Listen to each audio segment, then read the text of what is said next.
Sabrınız için çok teşekkür ederim. İsmim Melda Çelim. Global Compact Türkiye'nin genel sekreteriyim.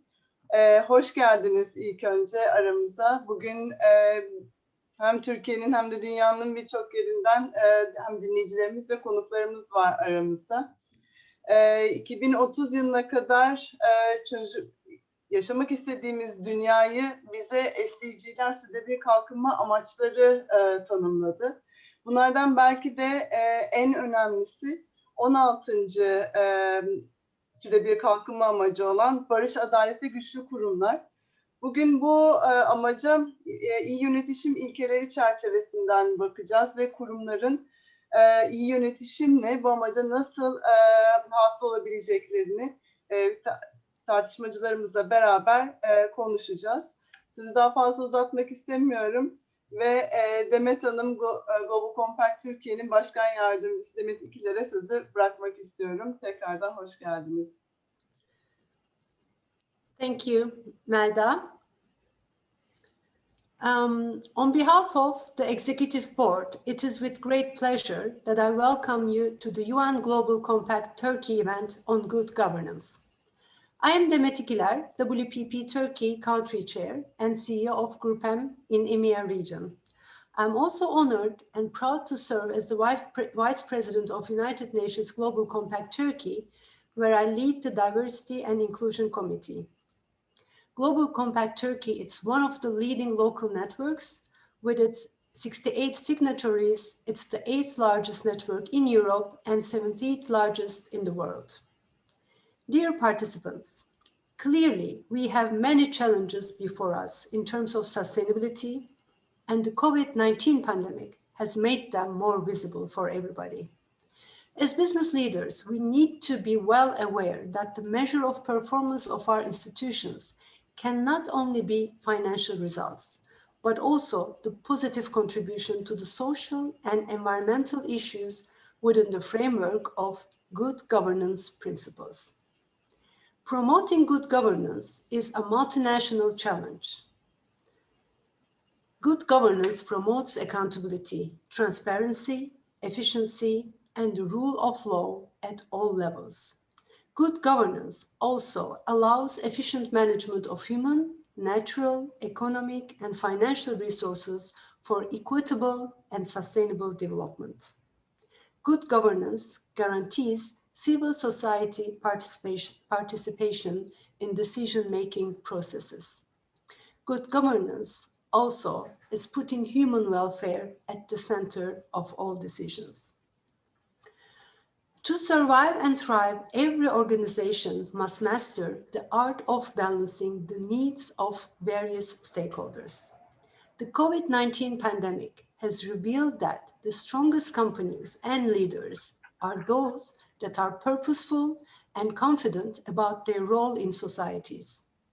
The businesses that are exceeding expectations are winning because they prioritize understanding the needs of and creating value for all their stakeholders, including colleagues, consumers, communities, and the capital markets. Corporate governance leads us to humanized growth, which is a mindset, a way of working, recognizing human wellness as the center of decisions.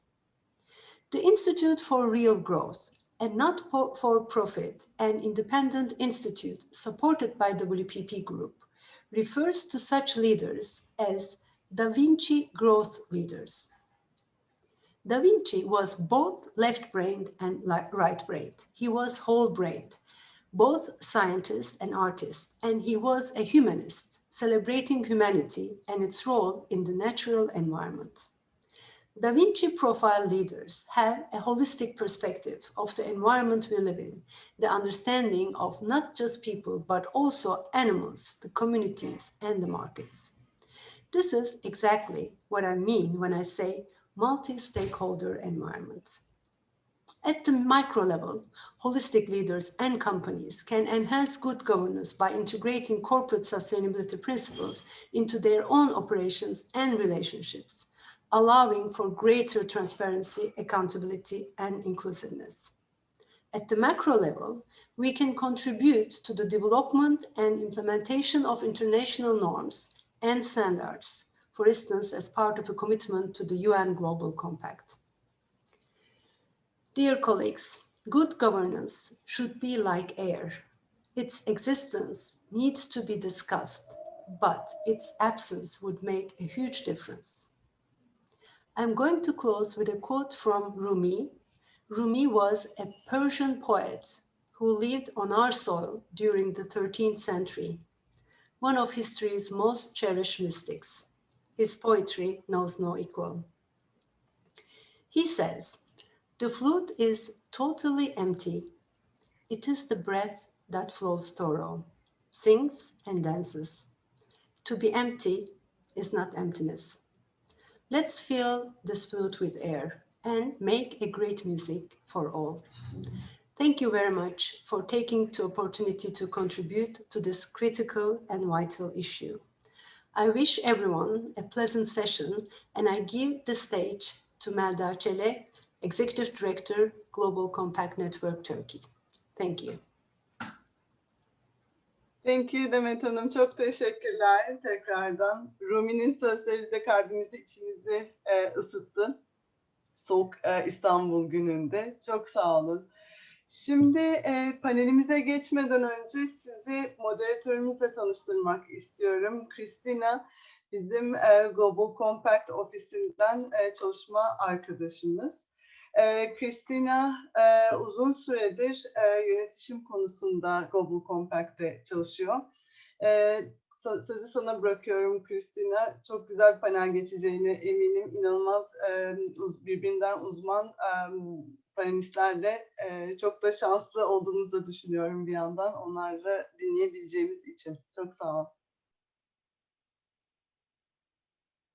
Thank you so much, Melda, for the warm introduction, and to Demet for your inspiring remarks. I think it just set the perfect tone for our session today. Thank you. Please allow me to also extend a warm welcome to you all. I am thrilled to be your moderator for today's panel. My name is Christina Koulias, and I do lead the Global Compact's work on global governance. I'd like to thank Global Compact Network Turkey for this opportunity and thank our esteemed guests for joining me in this important conversation at this important time. I am joined by Dr. Yilmaz Aguden, who is Chair of the Aguden Governance Academy, Mr. Nick Malashev, Head of Regulatory Policy Division at the OECD, Dr. Güven Sak, Managing Director of the Economic Policy Research Foundation of Turkey, and Professor Ayden Vur, Chairperson of the Turkish Economic and Social Studies Foundation. You will, of course, hear more from them shortly, but just to sort of add to Demet's comments, I'll just give a bit of background about SDG 16. You may or may not know that peace, justice and strong institutions, or Goal 16, is one of the most broad-ranging and politically sensitive of the SDGs and was the most widely debated among UN member states. You may or may not also be surprised to hear that it's the least understood by business.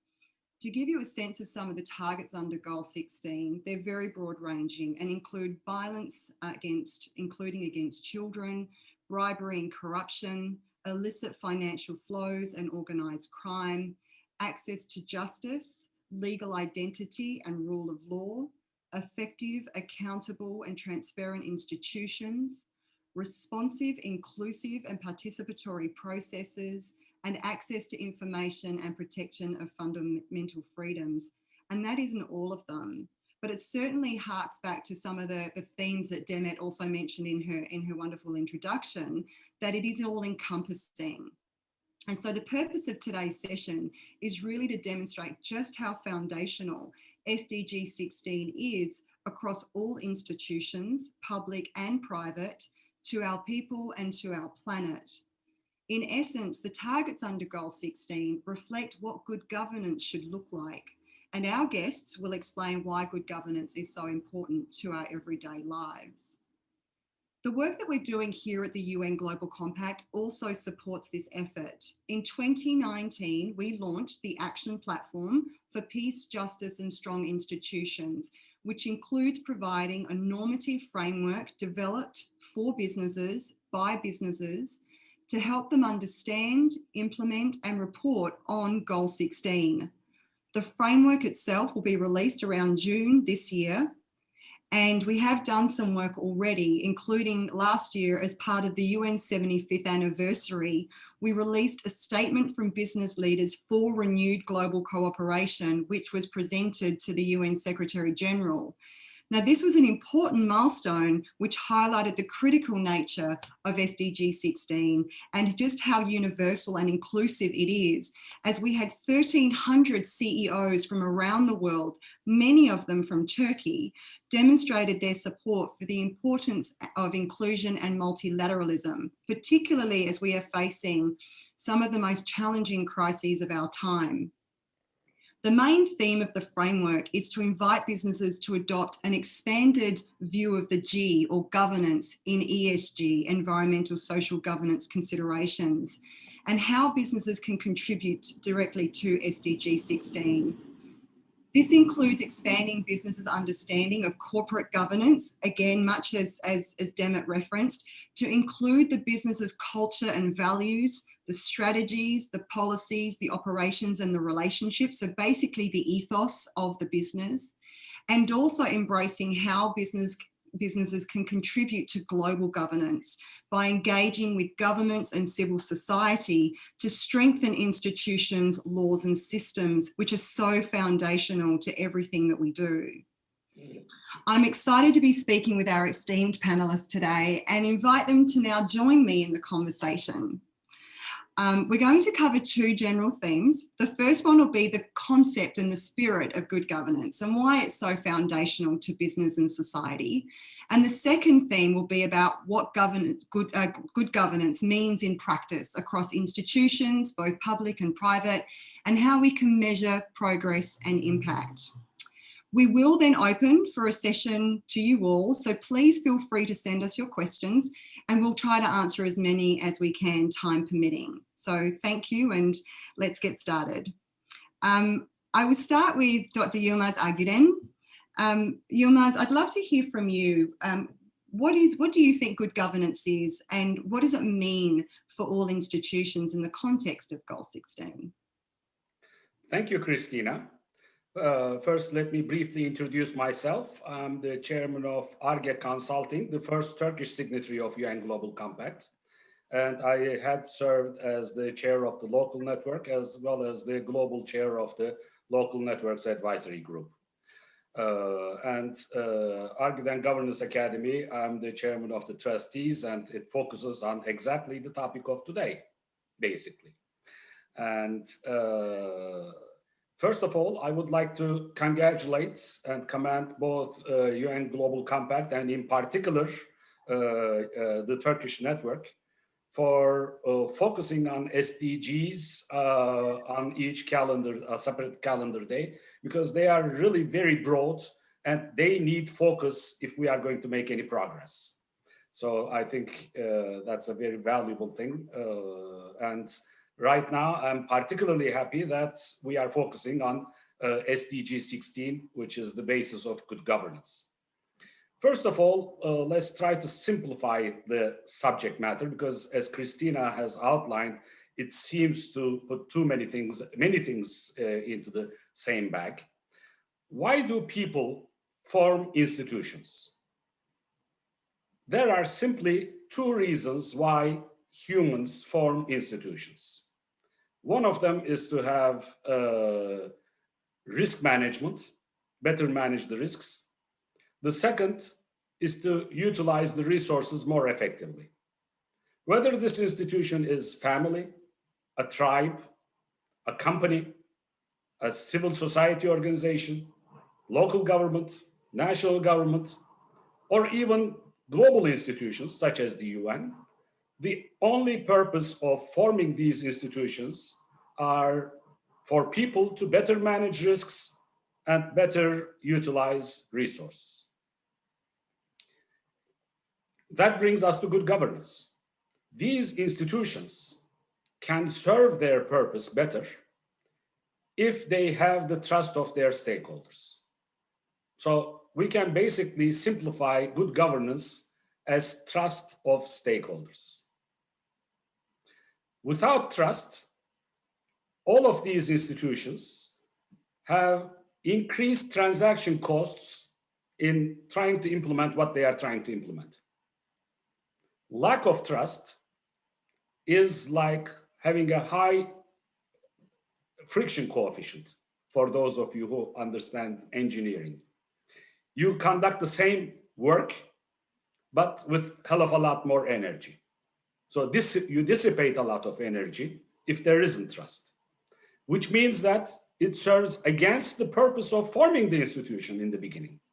Because one of the key reasons for forming institutions was to better utilize the resources. So good governance is such central to our quality of life and sustainability of our future. We can easily say that trust is the essence of good governance and foundation of sustainable development. And this is exactly what SDG 16 is trying to say as well, in a simplified version. If we are going to be successful in managing our institutions, regardless of its size or typology, where it lies in the geography, we need to have the trust of our stakeholders. And that trust can only be gained by good governance, which means transparency, accountability, responsible leadership, consistency in behavior, so that we can manage the expectations as well. And these types of principles are extremely critical for us to have better quality of life and sustainable future. This is why all leaders and actually all stakeholders need to embrace good governance and try to make sure that whichever role they play in the interactions between institutions and so forth, one of the key issues is to identify the elements to bring trust and make sure that we gain that trust. There are lots of measures that different institutions and regulations are trying to accomplish. However, we need to understand that this is a culture. This is a culture that needs to be built from the young ages. And the only way we can achieve our collective goals is to behave properly so that we can mobilize the resources, manage the risks that the world is bringing us, so that we can improve with limited resources the quality of life for the many people, millions of people, billions of people around the world. This is the key for a better future, and we need to embrace good governance in all walks of life, in all types of our organizations. Excellent. In a nutshell, this is what I would say about good governance. Good governance is about trust, and trust is extremely difficult to build, very fragile, very easy to undermine. We should not allow any behavior that would undermine the trust, because basically it would be hitting back ourselves with what we do with undermining trust. And this can only be accomplished by transparency, accountability, responsibility, effectiveness of our actions, consistency, and with participation and inclusiveness. Yeah. You cannot win the trust of your stakeholders if you do not include them in the decision-making processes. Exactly. The modern meaning of human rights and democracy is that people who are influenced by the decisions of various institutions have to have a say in how those decisions are being formed and made. Yeah. If we don't come up with systems and mechanisms to do this, trust will be undermined, and that in turn will keep us from having a higher quality of life and a better and sustainable future. Thank you. Most definitely. Thank you so much for that. It's very, very important scene setting And, you know, just to distill it, good governance equals trust. It really is about that. And it's, as you say, it's a very hard thing to build and unfortunately easy to dismantle. I'd love to hear more from, I'll introduce now Dr. Guvensak. So it's a pleasure to have you with us as well. My question for you is, how do you think transparent institutions helps to progress social development, especially by improving the quality of life for all citizens? It obviously goes to what Yilmaz was mentioning before about this idea of, you know, trust and transparency. So welcome your thoughts.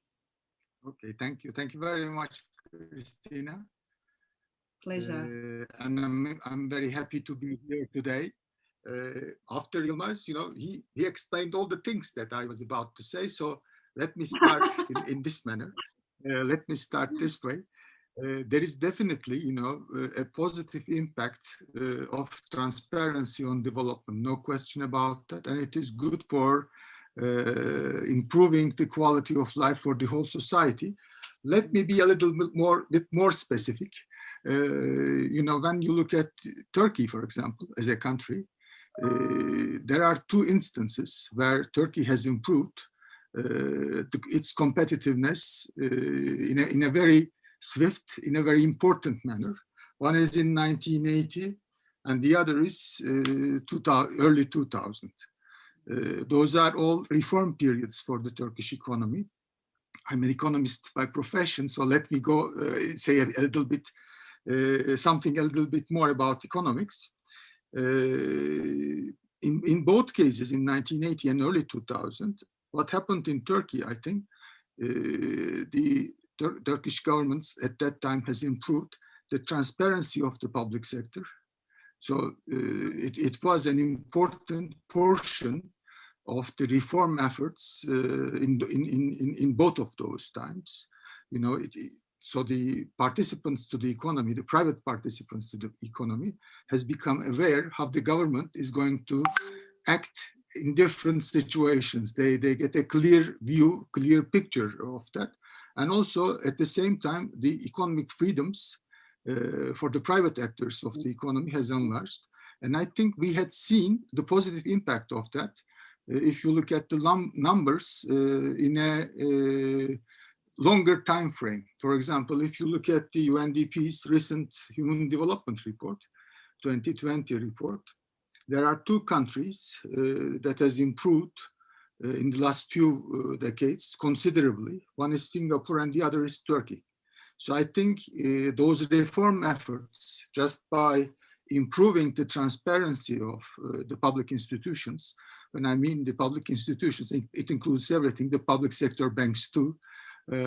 So when you improve their transparency, when their actions become more transparent, that's definitely has the potential to increase the quality of life for the whole society if you look at the UNDP's Human Development Report. But when I come to the SDG 16, I think there are more issues there regarding SDG 16, because SDG 16 is about kind of a call for justice, you know, justice for all, you know, for everybody. The diversity, inclusion, gender equality, all the issues that are much more related also, not only related with transparency, I think, much more related with empowerment. Yes. So when I look at SDG 16, it's kind of accepting pluralism. So the plurality has to be accepted, first of all. That's what I understand from this diversity inclusion. And that pluralism, I think, also requires democracy to be at work, Yes. which is very much important in achieving the SDG 16 targets. Yeah. So these things are not happening. I mean, transparency by itself does not bring you something, you know, does not lead you move towards some in a positive direction. There is the need for a kind of an infrastructure that is needed in order for the transparency to have a meaning. When it comes to the economy, transparency is important in terms of understanding how the government is going to treat you at the end of the day, but it only becomes, you know, it only makes sense if there are economic freedoms that allows you to do things also. So it's the same thing within this more, how can I say that, in a democracy framework too, in the pluralism framework. It's one thing to, you know, transparently know about the diversities, focus on finding solutions, but also you have to have the power to intervene, to do something. I think that's also an important issue. So let me, you know, stop by saying that transparency is very important in institutions, and Yilmaz, as you know, explained that very well in a kind of a, in the absence of that, there are, you know, important costs, that transaction costs that has to be taken into account. That's an important issue, and that definitely improves the quality of life. But it requires a kind of a framework also, I think, that we need to take into account in terms of the freedoms, economic freedoms or political freedoms also at the same time. So let me stop here. I love that you made that distinction though, Güven, because it is, as you say, it's like transparency in and of itself is not enough. And this idea of the points that you made are so important around the empowerment of individuals to also be in that civic space is really critical. And it's also, I guess, akin to, you know, one talking about rule of law versus rule by law. You can certainly have a set of laws, but it's the way in which they're enforced and adjudicated that makes all the difference. So it's a really important distinction. Thank you for that. So moving on to Mr. Nick Malyshev. So Nick, the OECD works on open government and digital government initiatives. Can you tell us more about how these initiatives contribute to strengthening good governance and ultimately strengthening the fabric of our society? So welcome your thoughts. Thank you, Christina. I'll give it my best, but I'd also like to thank the Global Compact Network of Turkey for inviting me and the OECD to share our views with this important meeting. Just to introduce myself, I head up the work at the OECD on better regulation, and I'll be talking a little bit more about that a little bit later on. But maybe turning to the issue of open government and digital government, in my mind, these are really the cornerstones of good governance in the 21st century.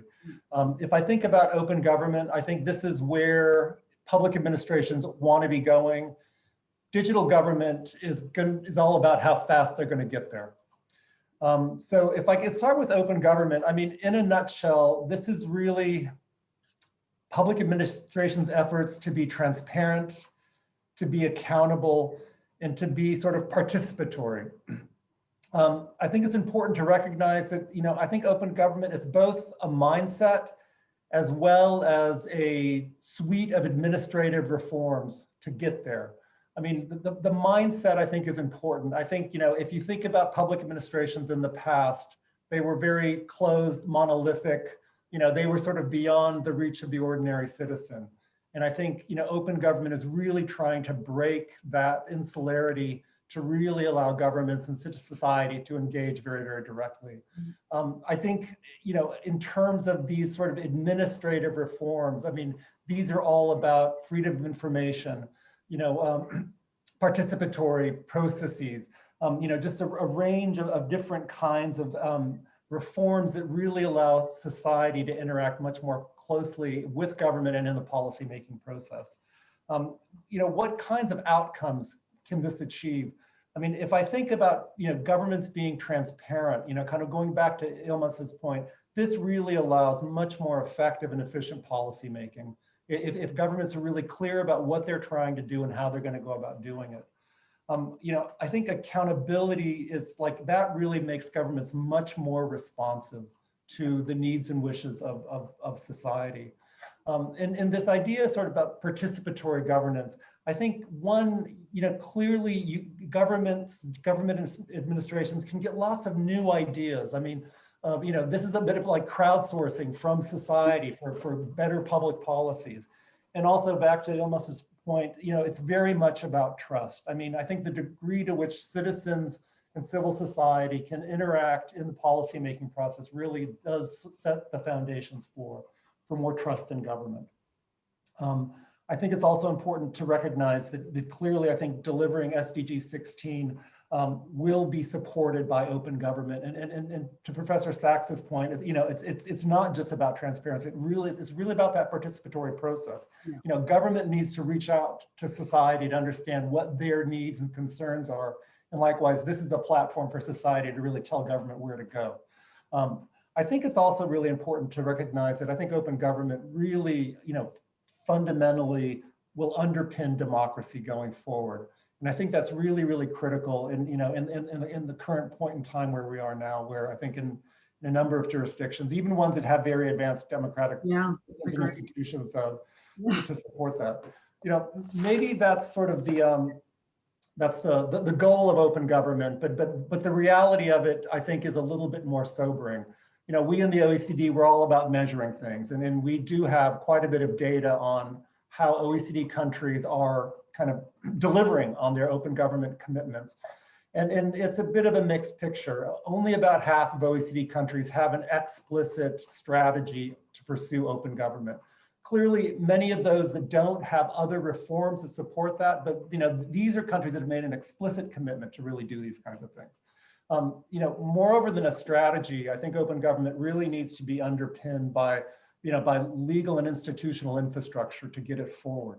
What kinds of laws establish the rights and responsibilities of the public administration vis-a-vis society, and what laws give society, the ability to sort of get into the public policymaking process. Again, only about half OECD countries are really kind of formulating that legal infrastructure.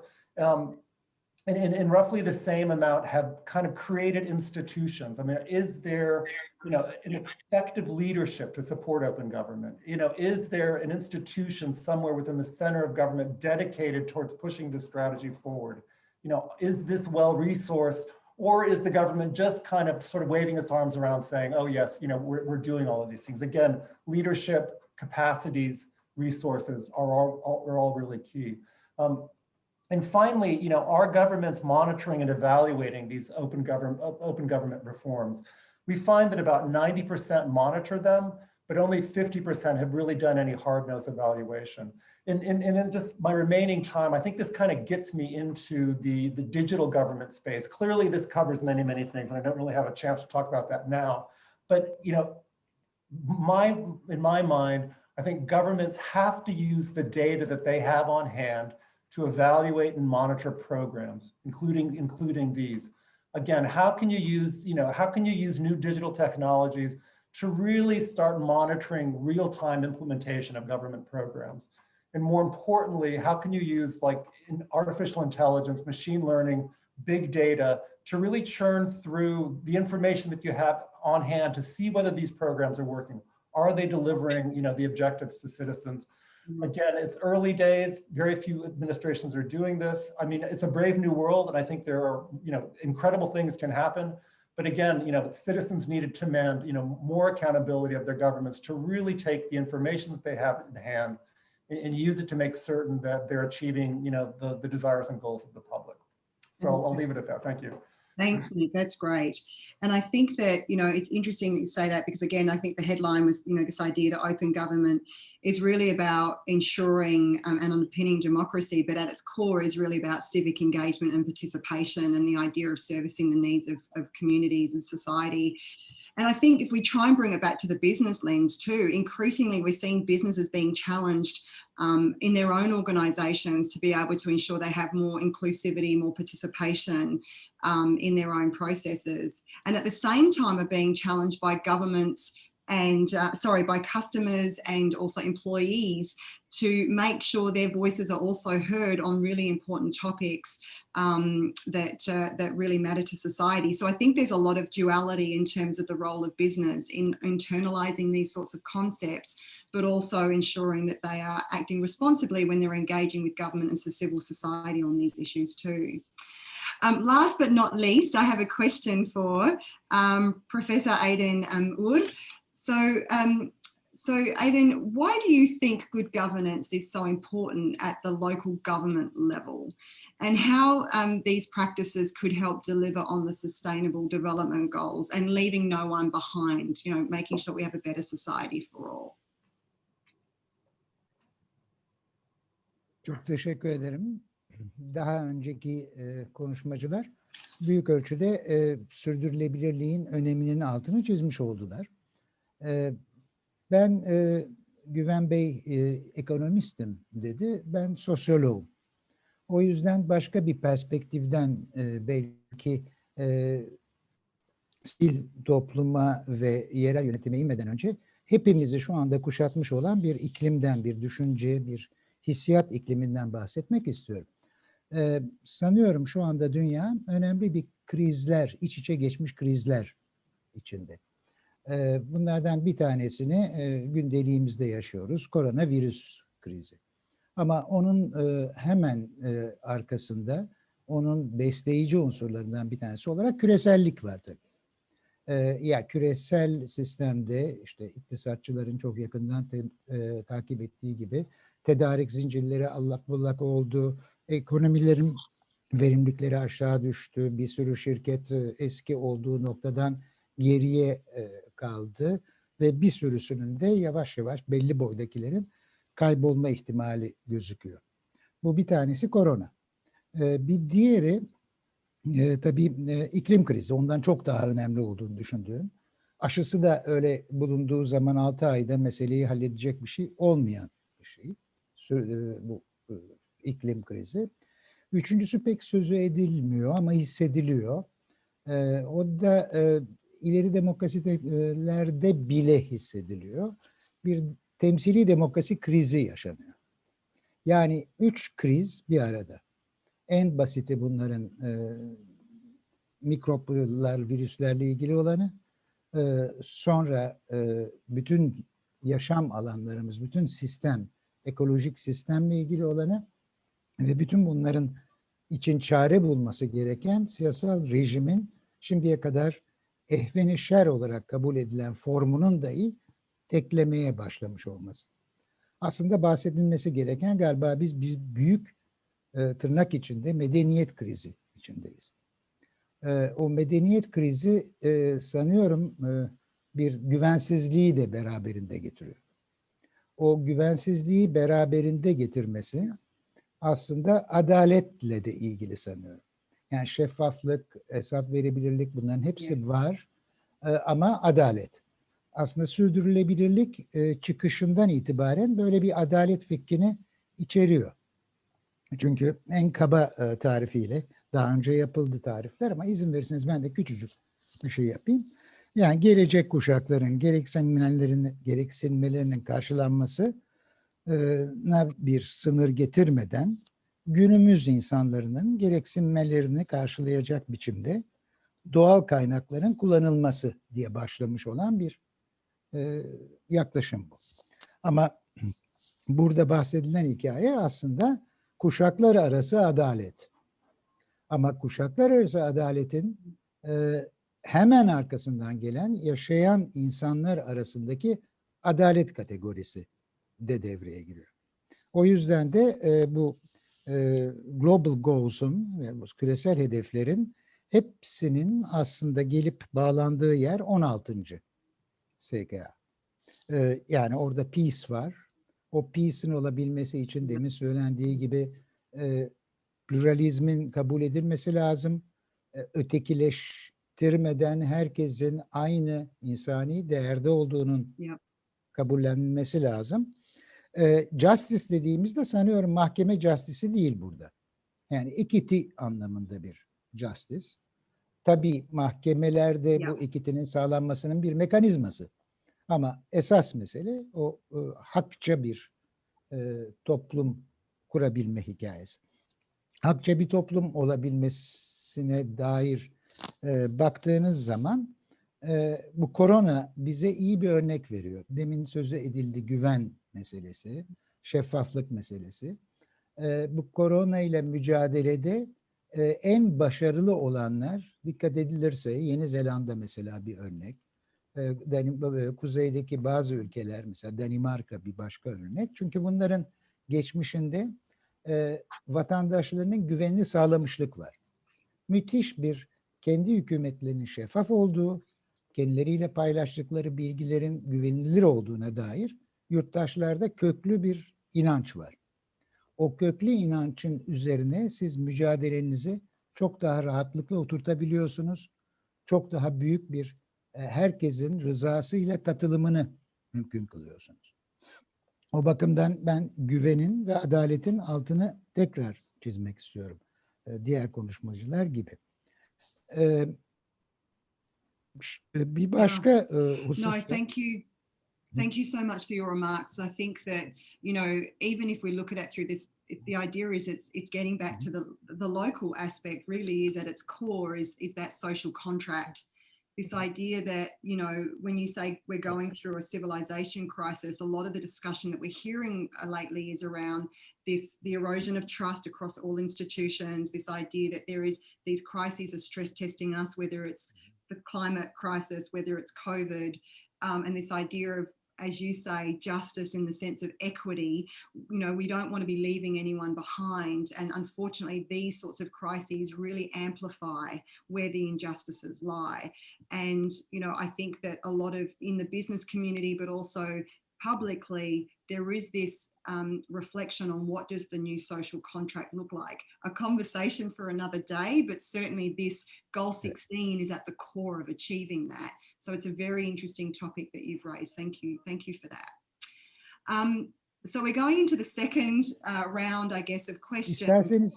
İsterseniz küçücük de bir şey daha eklemek isterim. Yani yerel yönetim bunun neresinde diye konuşulduğunda, yerel yönetim en azından Türkiye'ye baktığınız zaman nüfusun çok büyük çoğunluğunun çok kısa bir sürede kırsaldan kente geldiğini ve bütün bu demin söylemiş olduğum krizlerin hepsinin de ete kemiğe esasen değdiği yerin kent ve o kentin yönetimi olduğunun altını çizmek isterim. Bütün dünyada böyle, Türkiye'de giderek daha da böyle.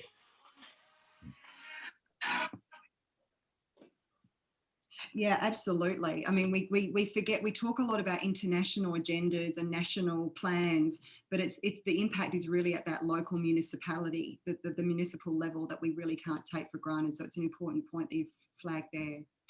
So we have about 20 minutes remaining of our discussion, and I feel like I could talk to you all day. I'd love to make sure I invite also our listeners to share their questions as we're speaking, because we will try and see if we can have an extra 5 or so minutes to answer those questions if possible. I'll mix the order up a little bit this time, and I'll go back to Nick. So Nick, you mentioned earlier that you're working on the sort of the regulatory landscape. I'd love to hear from you about how you feel regulations have an important role in our everyday life, and how do you think having robust regulatory processes and frameworks really can contribute to achieving peaceful, just and inclusive societies? Thanks, Christine. I feel like I'm slightly more on turf that I understand well. I think for me, I think it's safe to say that I think regulation is probably the most powerful instrument that governments hold. If you think about fiscal interventions, for the most heavy-handed state, it might be 50%. I think it's safe to say that regulation conveys costs and benefits 2 or 3 times more than that. So getting regulatory frameworks right is really important. And there's basically, kind of a governance around how governments regulate. And we usually in the OECD refer to this as regulatory governance. And you can think about it almost in the same terms as with open government, in terms of, are they transparent? Are they participatory? And are they accountable? Yeah. And I kind of put this into 3 issues in the regulatory realm. Are they transparent? Regulations clearly, convey costs and benefits. They sometimes create winners and losers. It's important that governments are fair and transparent in terms of how they express to society, how they're making these decisions. That, can they make the case that there's a net benefit to society in terms of their regulatory intervention?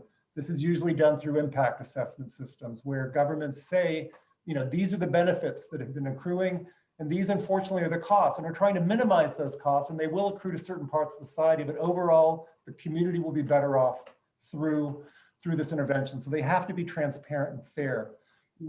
They have to be participatory. They have to be able to go to the public with a draft law or a draft regulation and say, we want to talk about this with you. We understand that there might be certain people who are harmed by this. We want to hear your views. We want to reassure you that we're trying to do this in a way that is proportionate, but ultimately is in the interest of society and not just the interest of your small group. There's been quite a bit of cognitive research that shows that if you do this, people who are disenfranchised by regulatory decisions are more likely to accept them if they feel that they've been part of the conversation. So it's not just lip service. This really does result in more trust in regulatory decisions. And finally, I think governments have to be accountable by evaluating whether public policy interventions, whether regulations are working, they're working in the interest of society. And they do that through evaluation and through review. So that's kind of this regulatory governance framework that we talk about. But I also want to touch on one other thing. I mean, when you think about regulation, you usually just think about interventions that are made by governments within their own jurisdiction. But I think the thorniest problems of the day really involve international cooperation in the regulatory realm. You know, and if I think about COVID, you know, COVID is a global pandemic and it's a global crisis. And the only way that we're basically gonna effectively manage it is through international cooperation. It's disheartening to see that the trends in this direction have been pretty weak. There's been a lot of unilateralism, particularly in the early part of the pandemic around the procurement of essential goods. And now in the current day with the procurement of vaccines. I mean, I think it was quite heartening to see the international scientific community come together really quickly, share the DNA sequence to the virus very quickly, historically develop these vaccines. But again, I think governments need to work much more carefully together in order to address, you know, the urgent needs of solving this global health and economic crisis. And I think if we think about, you know, the collective response to the COVID pandemic, I think it sheds light on the management of the global commons. I mean, recent history has given us many, many challenges, you know, climate change, inequality from globalization, aging populations, you know, and now this problem of disinformation. All of these problems will only be solved through collective global action. We have to have linked up solutions across governments, across jurisdictions to address this, because the chance for regulatory arbitrage, the chance for kind of the race to the bottom are just too great. So again, you know, I think the COVID test is a little bit of, the COVID pandemic is a little bit of a litmus test. And I think governments obviously need to work much more carefully and much more closely together to solve these even bigger crises going forward. So thank you for your attention.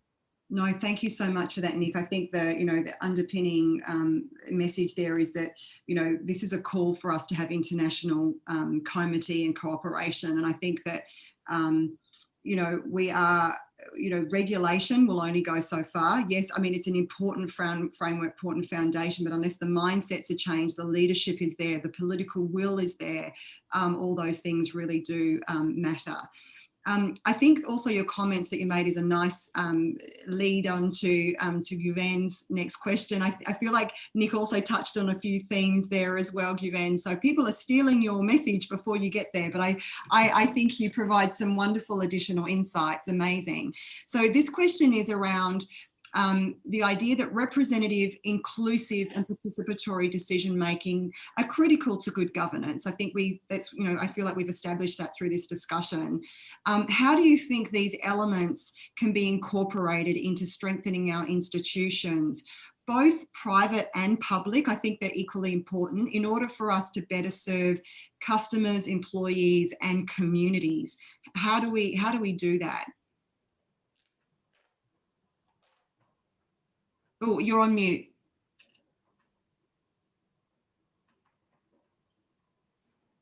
Sorry. No, that's okay. Yeah, yes. Nick mentioned again some of the things that I would like to mention. But let me start by the situation that we are in.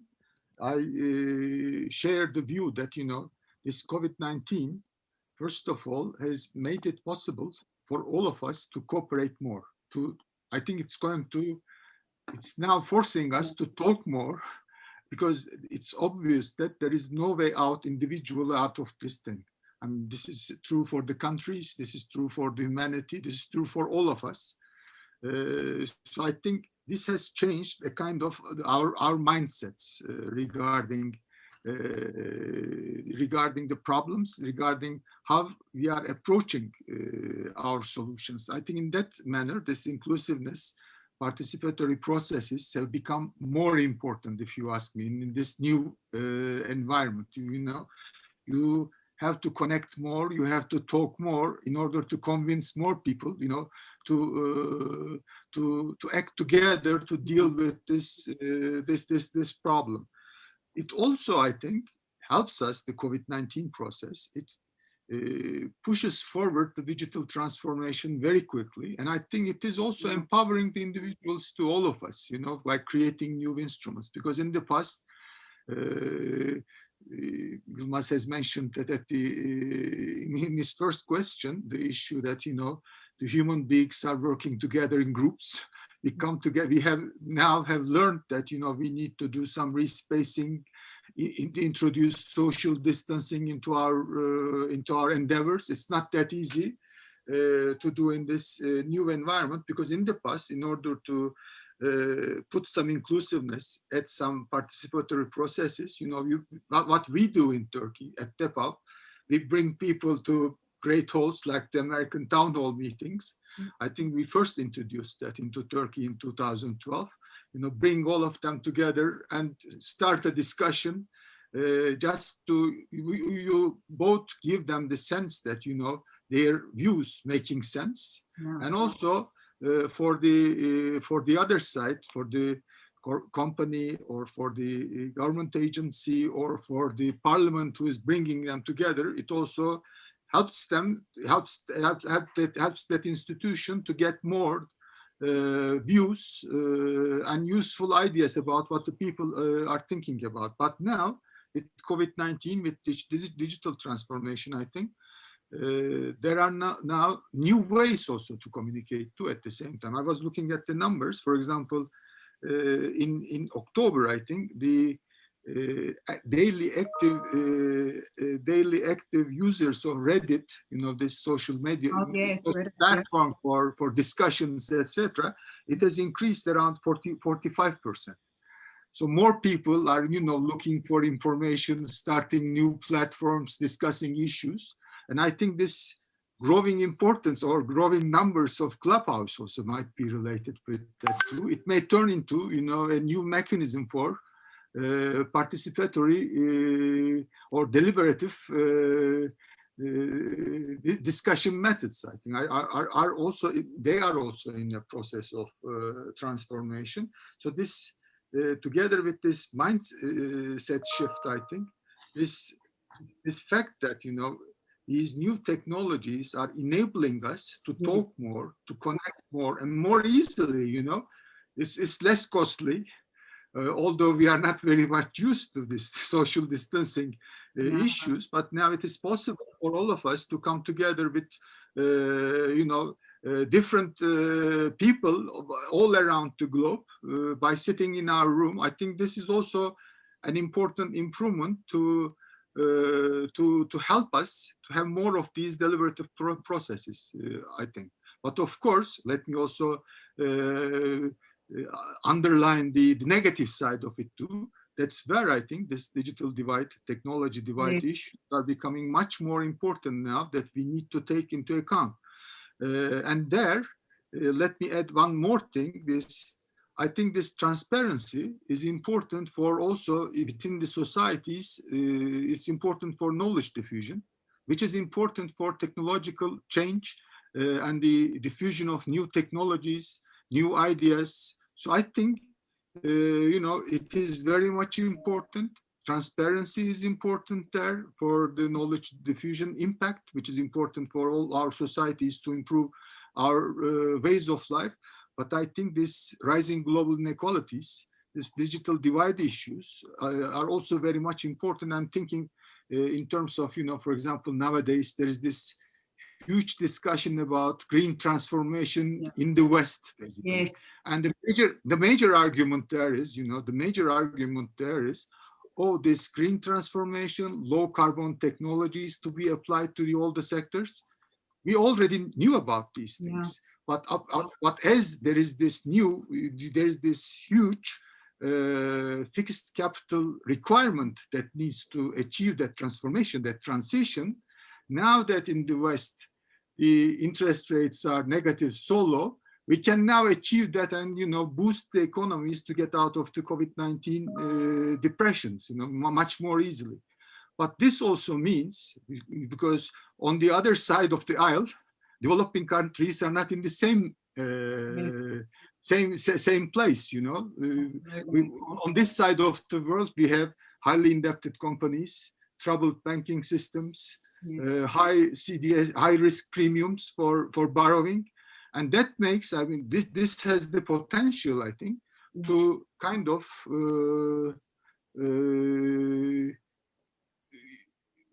lead to deeper trenches, more digital divide, more technology divide between developing and developed countries. And I think that's an issue that we also need to focus on nowadays, I think. Absolutely. Start discussing at least.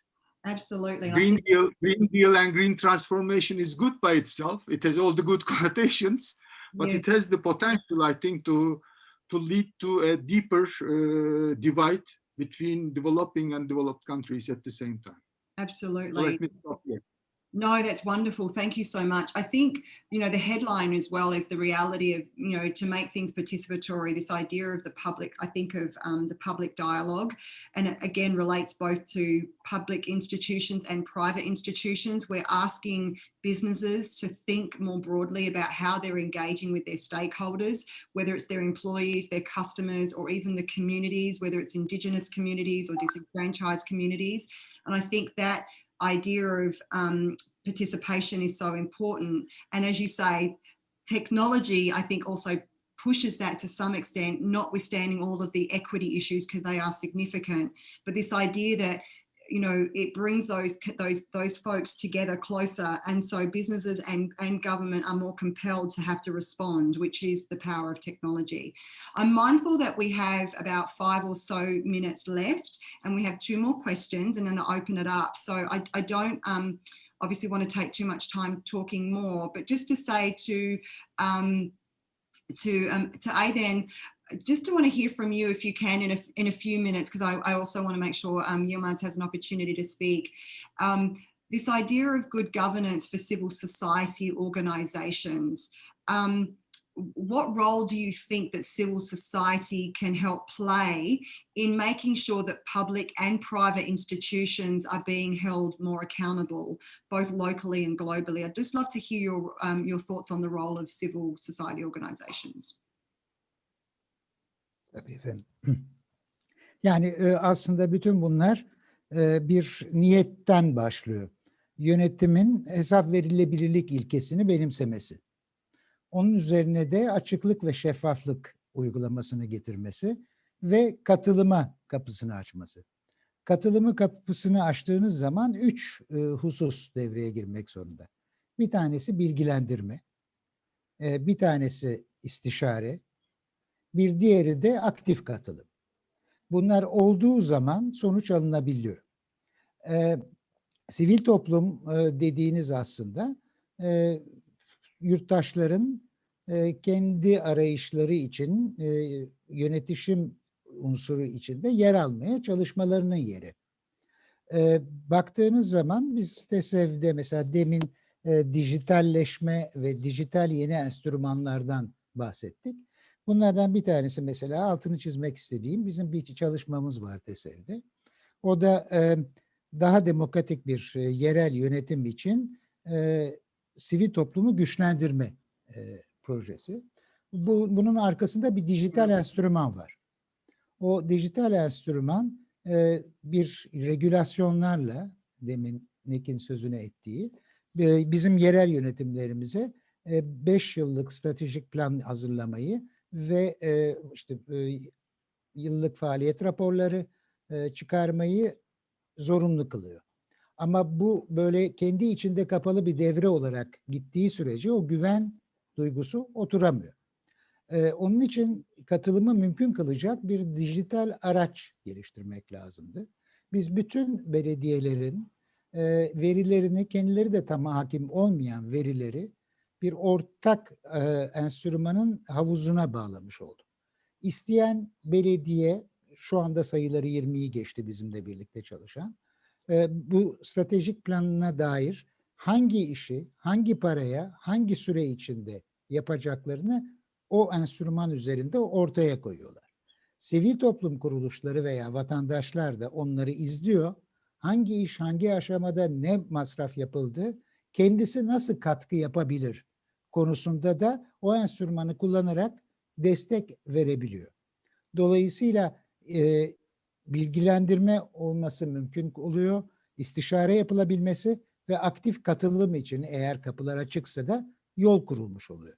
Yani aslında bu veri ekosisteminin sürdürülebilir kentler için güçlendirilmesi son derece önemli. Aynısı herhalde merkezi hükümetler için de söz konusu ama yerelde bu çok daha insanların kendilerinin yöneten sisteme güvenini sağlamış oluyor. Yani dijitalizasyon o anlamda ekosistemin güçlendirilmesi için, data ekosisteminin güçlendirilmesi için çok önemli bir enstrüman noktasına geliyor. Tabii digital divide'ın içinde taşıdığı eksiklikler, olumsuzlukları da göz önünde bulundurmak şartıyla. Of course. No, that's a great insight. And I think just to say that what's interesting about this as well is that we cannot underestimate the importance of civil society voice, even for businesses. It helps them to understand what some of the issues are on the ground as well from their own operating environment, but also to hear civil society's voice in their own operations as well as businesses and really heed what is going on the ground and making sure that they are being respectful of human rights and other such issues as well. So the power of civil society is incredibly important. Last, again, by no means least, Yilmaz, I'd love to hear from you. And we have one question that we will have time to ask after this as well. But in terms of looking at measurement, I know that the Aguden Governance Academy works on developing tools and to measure performance on good governance practices, both for public and private institutions. Can you tell us more about those tools and how they seek to improve good governance and how you think reporting is an important driver? I would be happy to. First of all, I would like to say, tie it to Demet Hanım's opening speech. She had mentioned about Leonardo da Vinci type leadership. I think the business world needs a hell of a lot more new Renaissance thinking, new enlightened leadership. And I'm in a way optimist in this area because it seems like the stars are aligned as well. We are entering into the Aquarius age, and Aquarius age is the age of enlightened leadership. I hope we will have more of those. As you had suggested, 1,300 CEOs have signed a document in this on that way. I'm one of those 1,300 with my firm, and we spend 1 day a week for nonprofit work every week for 30 years. And the Academy is developing business type of methodology for social development in this area through this kind of work as well. I'll give you two examples. One of them is about local governments, just like the Aydın Bey had mentioned. It is extremely important because that's where the democracy gets built. That's where the rubber meets the road. And let's continue with the example that Aydın Bey has given. Right now we have a law because of the EU events and so forth as well, that strategic plans for local governments have to be done participative fashion. One of the things that we have measured is what is the quality of participation from publicly open sources. And how can you do this? First of all, are the municipalities sharing what kind of process they have taken to involve participation? Is it only a few people that they know? Is it more inclusive? Whatever. What kind of sampling is there? What kind of tools are being utilized? Is it only surveys or face-to-face meetings and so forth? And then are they providing this information publicly so that those who feel they are not involved could raise their hands? Then are they sharing what the proposals came from this process in a general public? If they are not sharing it, then people's motivation for participation is not increasing. I mean, they may not accept all the proposals, but what is being raised has to be shared publicly. Then, which of these options have been accepted and became part of the strategic plan, which have not, and why? If you are explaining these, then the motivation for participation and the trust for that process is very high, despite the fact that some of your proposals may not have played a role there.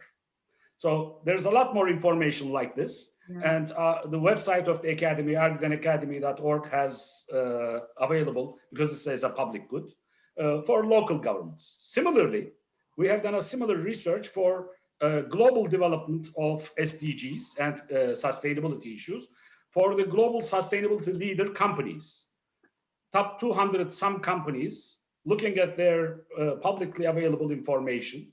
How are they conducting the governance of their sustainability efforts? Yes. Are they reporting on only what they do well?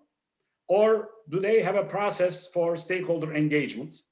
And again, are they sharing the issues that have been raised in the stakeholder engagement? And how are they addressing it? Are they providing targets? Are they just reporting the past performance or targets? If you are reporting targets, it means that your CEO is online, your board is online, and there are resources around it. If you're just reporting what you are doing nice, you may be doing it for advertising type of greenwashing, blue washing type of. Yes, yes. So just this question even improves the quality of governance. Then are we aligning incentives with the world we want? If these companies are saying these sustainability measures are important for us, whatever they have picked it, then is there any linkage with the executive compensation? Yes. If not, they are the first things to ignore when life becomes difficult. Yes. So asking these types of questions, and for example, does your board have people with experience in sustainability? If not, how can you question the proposals that are brought to you if you don't have that lens in the most important element of decision making? Yeah. So these types of questions are actually helping peer learning. And what we are seeing is that among these 200 global sustainability leaders, there are very good examples who can be shared with others so that global peer learning can speed up. Yeah. This is true for local governments, this is true for corporations, and the enlightened leadership needs to look at good examples from others around the world and try to incorporate them into their own decision-making, into their processes and so forth, so that the trust of their stakeholders can be increased. So there are two lines that the corporate leaders need to focus on. One of them is through this kind of a process, increasing trust into their own organizations, which is definitely number one. But at the same time, they are so important in terms of making allocations about resources globally. So their involvement in global decision-making and allocating time and effort into these types of initiatives, such as business for peace, business for rule of law, and so forth type of initiatives, is extremely important, because that brings the quality of participation to a higher level. And that also brings more resources into building trust in the community, not only for your own institution, but also with the government, local government, national government, international organizations, and corporations and NGOs all together. So I hope that the alignment of the stars will help us better improve our SDG 16. And once again, I wish to congratulate everybody for the Good Governance Day. and this particular effort to focus our discussions on good governance this day. I hope we will be able to repeat it more and more with better and better examples, because that's what we need as the world, and each individual and each institution that the individuals have built. Thank you. Thank you so much, Yilmaz. I was going to say there was actually a very similar question that was asked from the audience about how can business report on Goal 16 through their sustainability reporting, and but I just think one of the things that our research has demonstrated is SDG 16 is the least focused SDG of the 17 by the business world. Absolutely. However, we are doing it this sustainability governance scorecard every year. Last year's report from previous year's report, there was very good increase. It was 14% involved with it in this strategy. Now it's 24%. And I would like to remind you, these are the global leaders. So even the leaders, less than a quarter is embracing SDG 16 in any minor way.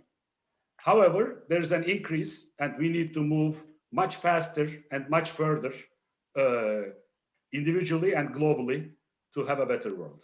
Fantastic. That is such an interesting statistic, not because it's good, because it's not, but just to say there's room for improvement, and we're seeing the trend. Exactly. Very good. And I love that, you know, we wouldn't have been having this conversation the way that we have 3 years ago. Like, this is, you know, the sad, I always call it a tragic opportunity. The fact that we've had all of these crises come to us really makes us reflect and take stock on how the world is really operating. Is it working? Is it not working? And I think that, you know, all of the wonderful observations that all of our very esteemed panelists have made today have really shed some important light on the importance of Goal 16. And Yilmaz, at the end, I really think that you brought it all home for us in terms of how, you know, this idea that this is something that, you know, enlightened leaders need to really pay more attention to. This is the age of enlightened leadership, of revitalizing our social contract, both in the public space, but also in the private space, that our business leaders do have an important role to play to not only internalize the tenets of Goal 16 within their own organizations, but as you rightly point out as well, is play an active role in the global governance landscape as well. There is such a powerful impact that responsible businesses can have. So I thank you. I know that there aren't that many, I don't see any other questions coming through. There was just that one, and I thought it was a nice one to end with. But just to say, I'm so grateful for your contributions. It was a privilege to speak to you all. I could have spoken to you for so much more time. It's been a pleasure and an honor. And thank you to Global Compact Network Turkey for this opportunity as well. And back to you, Melda. Thank you.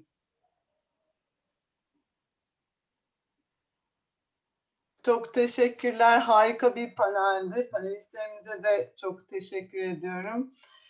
İyi yönetişim nedir? Bizlerin hayat için anlamı nedir? Konuştuk. Bireyler, kurumlar, toplum açısından iyi yönetişim ne anlama geliyor? Biraz onu tartıştık. İyi yönetişimin olmazsa olmazlarını ve tüm paydaşlara düşen sorumlulukları ve biraz da yapabileceklerimizden de bahsettik.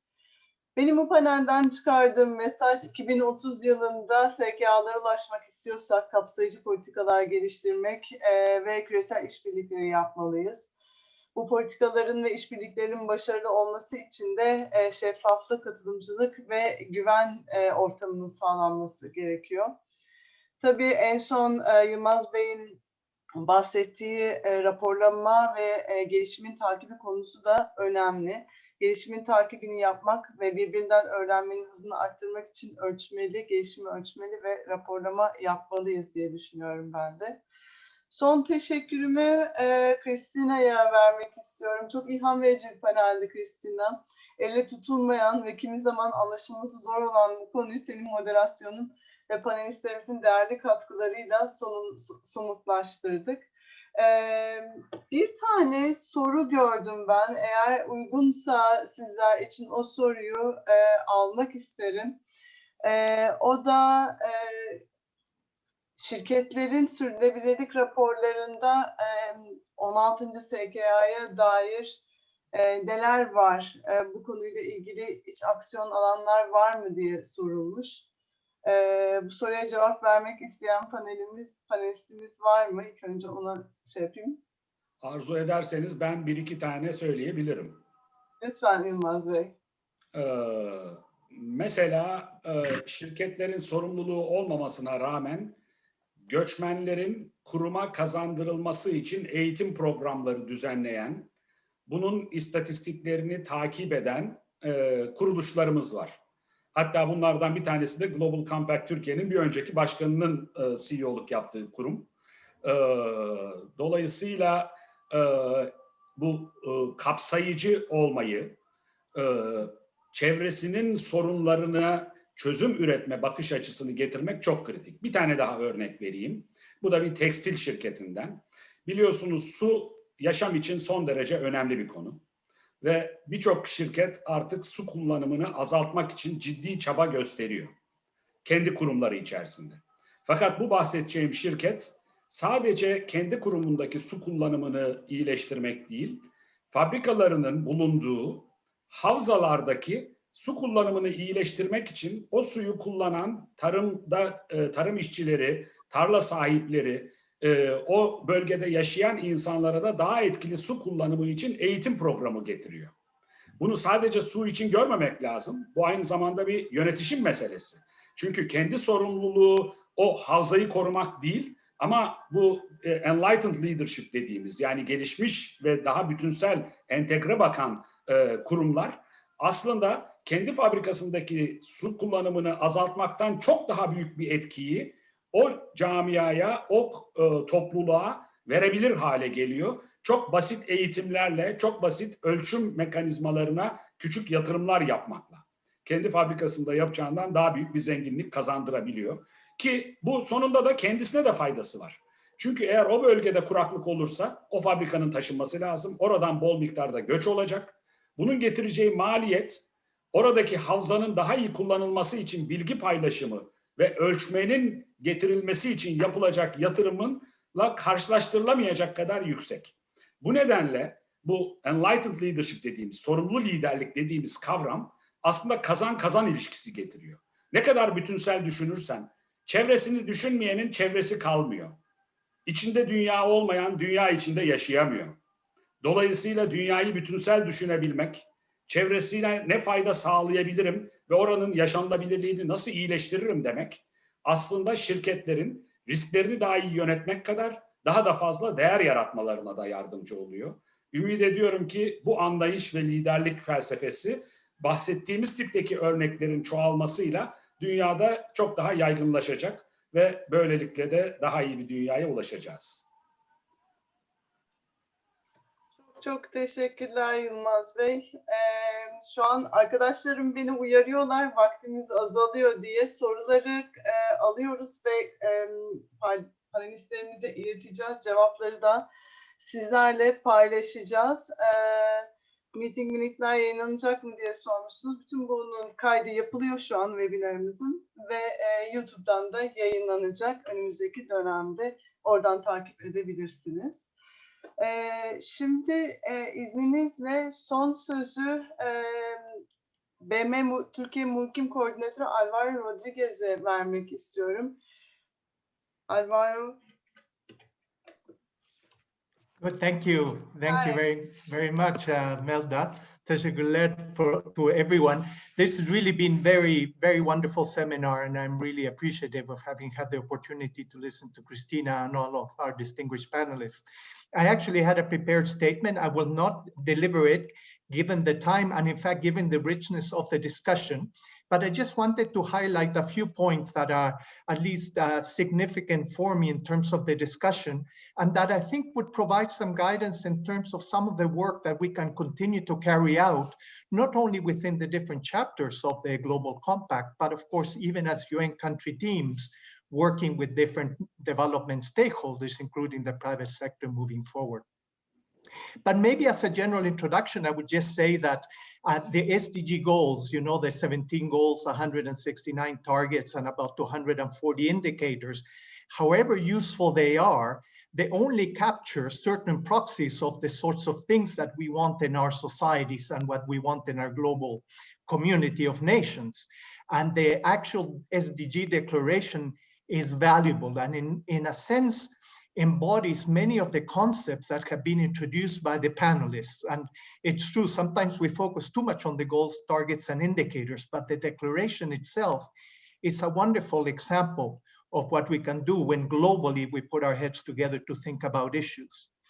And I guess related to that, and this would be my next point, is that even before COVID, and as highlighted by the panelists, we've been living maybe a couple of decades of what I often call the age of anxiety when I talk to students. It sounds rather dramatic, but the point I try to make with them when I discuss the last couple of decades in the way the world has evolved and what has happened with COVID is that COVID, in a sense, has been a health management crisis, but it has amplified and magnified problems that were already there before. And as Aiden mentioned, climate change is a much more serious problem. The data is clear. We've known it for much longer. It's just a pity that we haven't addressed it with the urgency of COVID. Of course, with COVID's 2.5 million deaths approximately, it's hard to compete with that. But climate change has got the potential to do much more damage than even COVID. So the point is that we live at a time of great anxiety. And when I talk to young people in particular, which are a very important audience for us in the UN, we notice that COVID has just amplified and magnified problems that were already there. And a lot of it has to do, of course, with governance and with SDG 16.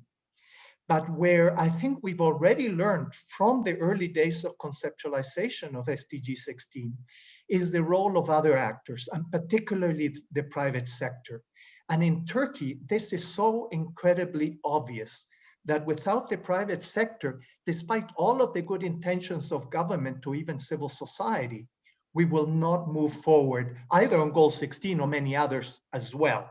So that is extraordinarily important, and how we actually come around together to deliver a collective action on specific priorities is where I think we really struggle.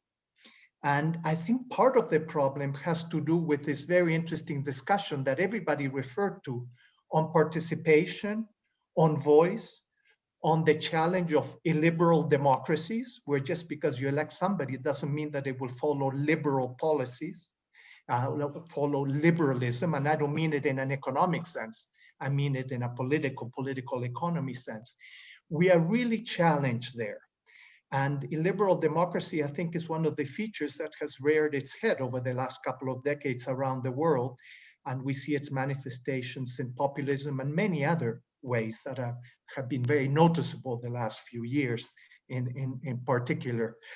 So we have a real challenge there is how do we capture participation of people both internally within organizations, but also between people in different organizations and sectors of society. And that we're not so good at. Even in the United Nations, we are, of course, a member state organization of governments with an interest to work with many others that are non-governmental. But we struggle with that. And I think the Global Compact is an example of an early venture into this many years ago, but so much more is needed. But maybe a couple of final points as well that we see as challenges, but also opportunities. One of them is what has already been raised, is the role of technology, digital governance, and the whole issue of how we regulate the sector to be able, if we can call it a sector, to manage disinformation. And of course, this has been particularly prominent during COVID, but of course, it was a problem that was there before and will accompany us into the future.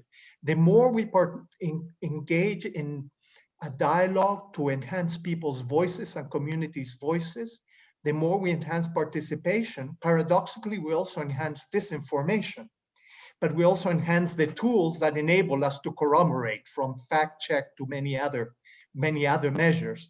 And I think that there's a real appetite among all, for all sectors of society that have a responsibility to manage what is out there in the open domain, whether it's government or UN or private sector in terms of their own policies, that more can be done. And then finally, the topic of regulation, which again is a fascinating topic, because we've realized that as open as we want to be, and as very rightly put by Nick, there are pros and cons. There are many pros to regulation, but often they're not well understood. And people feel that regulation is some form of a type of control. And well, it may be in the specific sense of the words used, but if the intention and if the purpose is to enhance the benefits vis-a-vis the costs, that proper awareness raising on all of this is so essential. And with regards to the private sector itself and within Goal 16, this would be particularly relevant because we still have many communities around the world that look at the private sector with a lot of skepticism, that define the private sector as looking only after its bottom line and nothing else. And of course, times have changed from that kind of very almost Machiavellian private sector caricature that often exists out there. Not that it doesn't happen, it does happen, but it doesn't mean that that is the general norm. So I would end there because these are all topics that, and many others that I think we will take on here. We are delighted as UN Turkey to partner with the Global Compact Chapter of Turkey. And if I guess the right way for me to conclude before handing over to Melda is to really thank you, Christina, and all of our panelists, Guven and Dr. Yilmaz, Nick, and Aiden, for really what has been a wonderful afternoon. I hope the audience has enjoyed it, and we look forward to further interactions on this. So thank you very much. Teşekkürler and güle güle.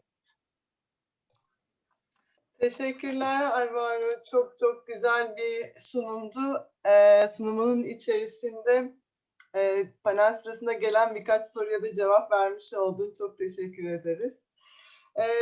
Zamanınızı daha fazla almadan tam zamanda bitiren bir webinar oldu. Çok teşekkür ederim bütün katılımcılara bizi dinlediğiniz için.